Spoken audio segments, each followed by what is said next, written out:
दोस्तों, भगवान कृष्ण ने महाभारत काल में ही कलयुग का विस्तार पूर्वक वर्णन कर दिया था। कलयुग में लोग कैसे होंगे, जीवन कैसे व्यतीत होगा, लोगों का व्यवहार एक दूसरे के प्रति कैसा होगा, यह सब उस काल में ही बताया जा चुका था। यहाँ हम प्रस्तुत करेंगे भगवान कृष्ण द्वारा कलयुग के बारे में बताई गई 5 कड़वी बातें, जो आज 100% सच हो रही हैं। महाभारत काल में पांचों पांडवों के मन में कलयुग के बारे में जानने की जिज्ञासा थी। उन्होंने एक बार भगवान कृष्ण से पूछा कि कलयुग में मनुष्य कैसा होगा, लोगों के विचार कैसे होंगे और मोक्ष प्राप्ति कैसे होगी। ये प्रश्न सुनकर भगवान कृष्ण ने पांचों पांडवों को वन में जाने के लिए कहा और यह भी कहा कि जो कुछ भी तुम वहां देखो मुझे विस्तार में आकर बताना। पांचों भाई वन में जाकर वापस आए और भगवान कृष्ण को क्या बताते हैं, चलिए जानते हैं। युधिष्ठिर महाराज ने एक 2 सूंड वाले हाथी को देखा और वो बहुत आश्चर्यचकित हो गए। जब उन्होंने भगवान कृष्ण को इस दृश्य के बारे में बताया तो भगवान ने उत्तर दिया कि कलयुग में ऐसे लोग राज्य करेंगे जो बोलेंगे कुछ और करेंगे कुछ और। ये लोग दोनों ओर से शोषण करेंगे। भीम ने देखा एक गाय को जो अपने बच्चे को इतना चाट रही थी कि बच्चे का रक्त निकल आया।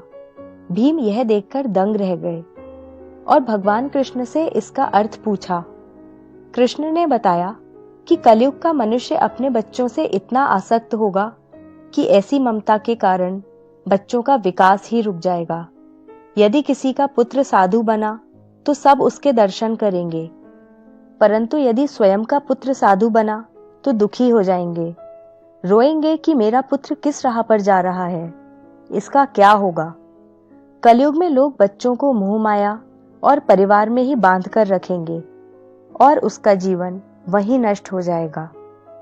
फिर भगवान ने वास्तविकता बताते हुए कहा कि तुम्हारे पुत्र तुम्हारे नहीं बल्कि उनकी पत्नियों की अमानत हैं। पुत्रियां उनके पतियों की अमानत हैं। यह शरीर मृत्यु की अमानत है और आत्मा परमात्मा की अमानत है। अर्जुन ने देखा एक पक्षी जिसके पंख पर वेद की ऋचाई लिखी हुई थी, परंतु वो एक मनुष्य का मांस खा रहा था। यह देखकर अर्जुन हैरान हो गए। इस पर भगवान ने बताया कि कलयुग में ऐसे लोग होंगे जिन्हें विद्वान कहा जाएगा, किंतु उनकी मंशा यही होगी कि किसकी जल्दी मृत्यु हो और उसकी संपत्ति को अपना लिया जाए। व्यक्ति का औधा चाहे कितना भी बड़ा होगा, परंतु उसकी दृष्टि दूसरों की संपत्ति पर ही रहेगी। ऐसे लोग बहुत होंगे जो दूसरे के धन को छीनने को आतुर होंगे। वास्तविक संत तो कोई कोई ही होगा। नकुल ने देखा कि एक भारी चट्टान पर्वत से गिरी और बड़े से बड़े वृक्ष भी उसे नहीं रोक पाए, परंतु एक छोटे से पौधे से टकराकर वह चट्टान वहीं रुक गई। इसका अर्थ बताते हुए कृष्ण ने कहा कि कलयुग में मनुष्य की बुद्धि क्षीण होगी, उसका जीवन पतन होगा और इस पतन को धन या सत्ता के वृक्ष रोकने में सक्षम नहीं होंगे, किंतु हरिनाम रूपी एक छोटे से पौधे से मनुष्य का जीवन पतित होने से रुक जाएगा। हरि कीर्तन से मनुष्य की बुद्धि प्रबल होगी। सहदेव ने वन में अनेकों कुएं देखे, जिनमें से केवल बीच का कुआं खाली था, जो कि सबसे गहरा था।